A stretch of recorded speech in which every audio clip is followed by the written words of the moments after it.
નમસ્કાર, આપ જોઈ રહ્યા છો જીએસટીવી સમાચારોની સાથે હું છું ગાયત્રી। મહત્વપૂર્ણ સમાચારથી શરૂઆત કરીએ તો જે સમાચાર સામે આવી રહ્યા છે વરસાદને લઈને રાજકોટના ધોરાજીમાં ભારે વરસાદને પગલે ખેતરો બેટમાં ફેરવાઈ ગયા છે અને જેને કારણે જગતનો તાત મુશ્કેલીમાં મુકાયો છે। કપાસ, મગફળી, સોયાબીન, એરંડા જેવા પાકોને ભારે વરસાદથી નુકસાનીની ભીતિ છે।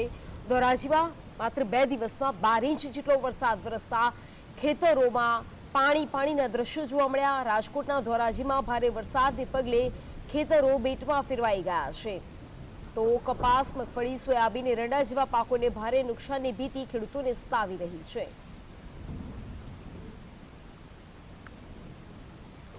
તો વધુ વિગતો સાથે સંવાદદાતા આશિષ લાઈવ જોડાઈ ગયા છે। આશિષ, ધોરાજીમાં અનેક એવી જગ્યાઓ કે જ્યાં પાણીના દ્રશ્યો જોવા મળી રહ્યા છે, શું છે વધુ માહિતી?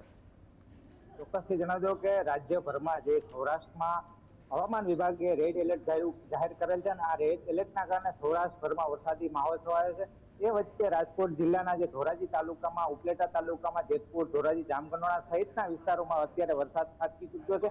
2 દિવસમાં ધોરાજી વિસ્તારમાં 12 ઇંચ જેટલો વરસાદ ખાબકી ચૂક્યો છે અને આ વરસાદ ખાબકતા નદી નાળાઓ બેફામ થયા છે, બે કાંઠે છલકાઈને જઈ રહ્યા છે। ત્યારે જે ખેડૂતોએ વાવેલા જે કપાસ, બિયારણ, મગફળી, એરંડા સહિતના જે બિયારણ છે તે નિષ્ફળ જવા પામ્યું છે અને તેના કારણે ખેડૂતોને રોવાનો વારો આવ્યો છે અને જે ખેતરો છે તે બેટમાં ફેરવાયા છે, કારણ કે આ જે વરસાદી પાણી છે તે ખેતરોમાં ઘૂસતા ક્યાંક ને ક્યાંક આ જે બિયારણ છે તે ખેડૂતોને નષ્ટ થવા પામ્યું છે। અંદાજે આજે ખેડૂતોને જણાવ્યા મુજબ 5 થી 6 હજાર જેટલો વીઘે ખર્ચ થતો હોય છે અને અત્યારે હાલ જે ખેડૂતોના તાત છે તેમને રોવાનો આવ્યો છે, કારણ કે અતિવૃષ્ટિથી પાકોને પણ અત્યારે હાલ નુકસાની સેવાઈ રહી છે। જી આશિષ, કયા અને કેટલા એવા વિસ્તારો કે જે જળમગ્ન થયા છે?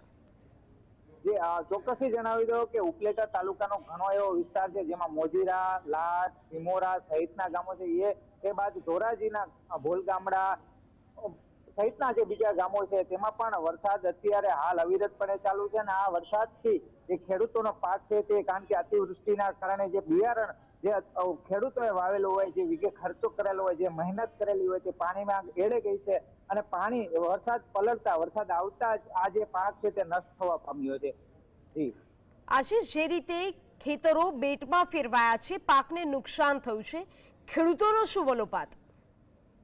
જે ખેડૂતોના જણાવ્યા અનુસાર, ખેડૂતો કહેવા પ્રમાણે લગભગ અંદાજે જે ખેડૂતો છે વીઘે આ જે ખર્ચ કરતા હોય છે, જે મહેનત કરતા હોય છે, 5 થી 6 હજાર પ્લસ એમની મહેનત અને છેવટે જે કંઈ આવતું હોય હાથમાં તે અત્યારે જે અતિવૃષ્ટિના કારણે બેટમાં ફેરવાતા જે જમીનો છે તે અત્યારે હાલ એમનો રોવાનો વારો આવ્યો છે અને તે સરકાર પાસે અપેક્ષા રાખી રહ્યા છે કે આમની સર્વે કરવામાં આવે અને અતિવૃષ્ટિની સહાય જાહેર કરવામાં આવે।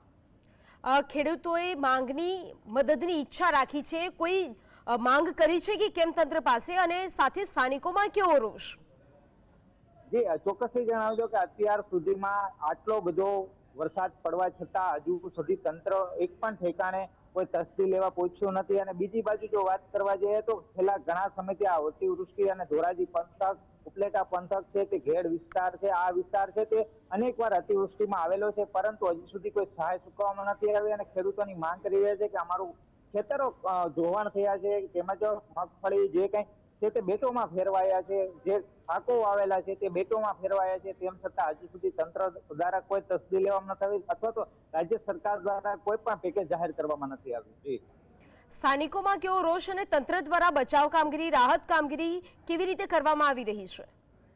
જે ચોક્કસથી જણાવી દો કે SDRFની ટીમ તૈનાતો કરવામાં આવી છે, તેમજ મામલતદાર, ડિઝાસ્ટર ટીમ છે તે પણ અત્યારે હાલ એક તબક્કે અત્યારે ઉપલબ્ધ છે, પરંતુ ઉપલબ્ધ છે એવું કહી શકાય, પરંતુ નક્કર કાર્યવાહી નહીં, કારણ કે જે સર્વે કરવો જોઈએ, જે ખેડૂતોને નુકસાન છે, કારણ કે બેટોમાં ખેતરો ફેરવાયા છે, જે પાકો નુકસાન ગયા છે, તેમજ ઘર વખરી પણ અમુક જગ્યાએ જતી રહી છે, પરંતુ હજી સુધી કોઈ કાર્યવાહી તંત્ર દ્વારા કરવામાં નથી આવી। ત્યારે લોકોની પણ એક રોષ છવાયો છે કે તંત્ર દ્વારા જે જગ્યાઓ પર છે તે પહોંચી અને તાત્કાલિક સહાય ચૂકવવામાં આવે અથવા તો તેમની નક્કર કામગીરી કરવામાં આવે।